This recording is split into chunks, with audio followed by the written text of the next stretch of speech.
Bueno, muy buenas noches. El día de hoy vamos a resolver un ejercicio que ha sido planteado de la siguiente manera. Como pueden ustedes divisar en la gráfica, ¿sí? Corresponde al texto que a continuación será enunciado. Dice, el propietario de la casa desea que se calcule la potencia suministrada por la bomba para transportar 50 galones por minuto de agua a 60 grados Fahrenheit. El depósito de agua contiene un aire presurizado de 40 psi. Considere la pérdida por fricción en la tubería de descarga en toda su longitud, sabiendo que mide 252 pies. La altura desde la fuente de agua es de 220 pies. La tubería instalada es de 2,5 pulgadas con célula 40. Finalmente, replantee el diseño con una tubería diferente para que la potencia no exceda los 5 HP. En este espacio debe cargarse los cálculos que se realice para cumplir las expectativas de diseño. Muy bien, lo primero que consideramos hacer es lo siguiente. Vamos a sacar los datos que nos plantea el problema. ¿Sí?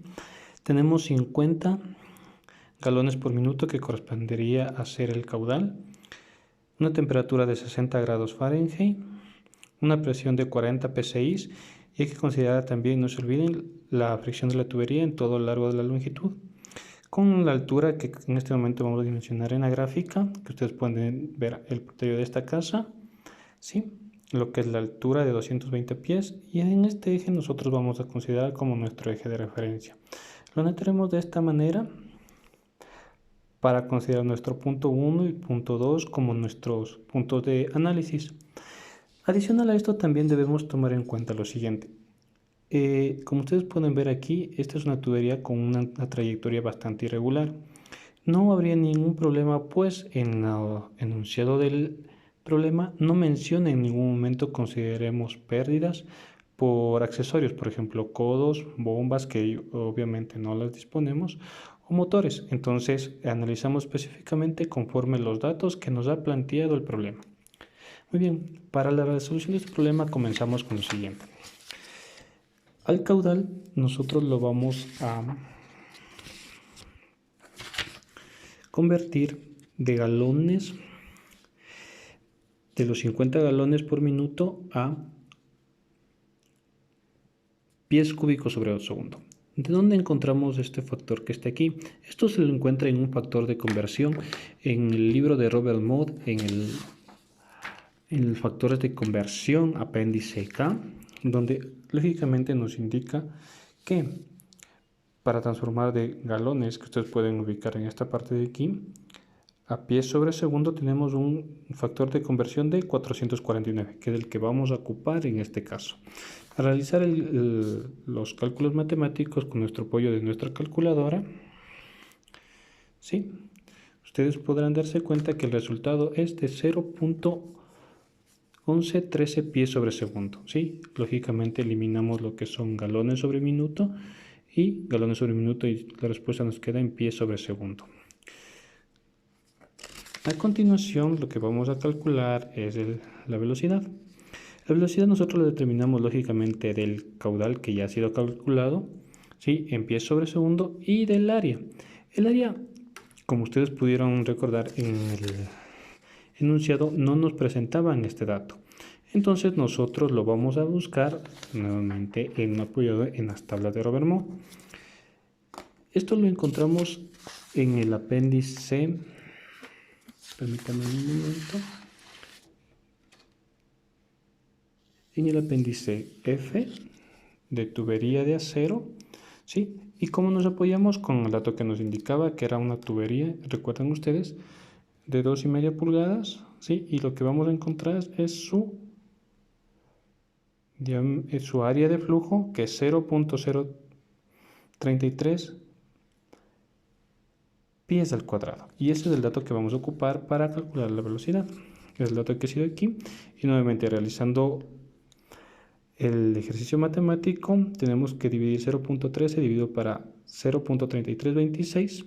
Nos queda 3.3481, eliminando lo que son pies con pies, ¿sí? Nos queda un pie sobre segundo, ¿sí? Aquí podemos tomar en cuenta que hemos cometido un error. Aquí al ser área es pies al cuadrado. ¿Sí?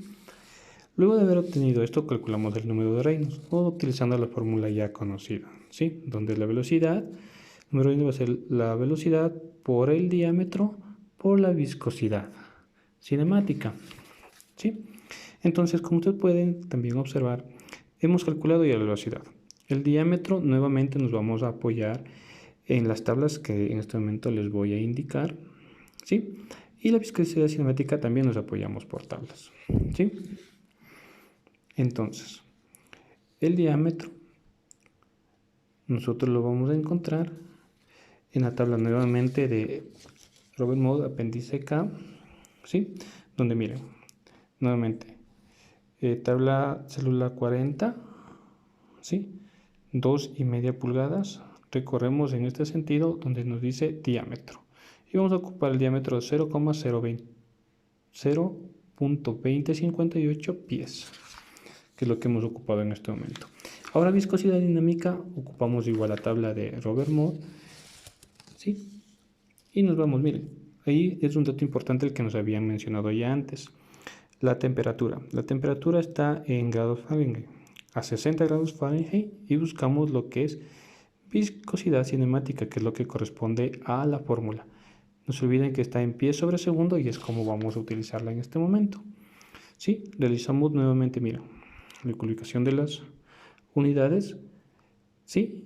Y reutilizamos nuevamente la parte matemática, que al multiplicar esta cantidad por la cantidad que es el diámetro dividido por la viscosidad, nos da un valor de 56.945.76. Es importante recalcar que el número de Reynolds va a ser adimensional, pues consideren ustedes, en la multiplicación queda pies por pies, se formaría pies cuadrados sobre segundo, y en la parte inferior del denominador tenemos pies cuadrados sobre segundo, se eliminan y queda dimensional, que es un dato muy importante que nos hace ver que el cálculo se está realizando correctamente. Al ser un valor mayor a los 4.000, nosotros lo consideramos como un flujo turbulento. Es un dato bastante importante para considerar en el ejercicio, ¿sí? Después de esto continuamos con lo que es la rugosidad. La rugosidad está expresada de la siguiente manera.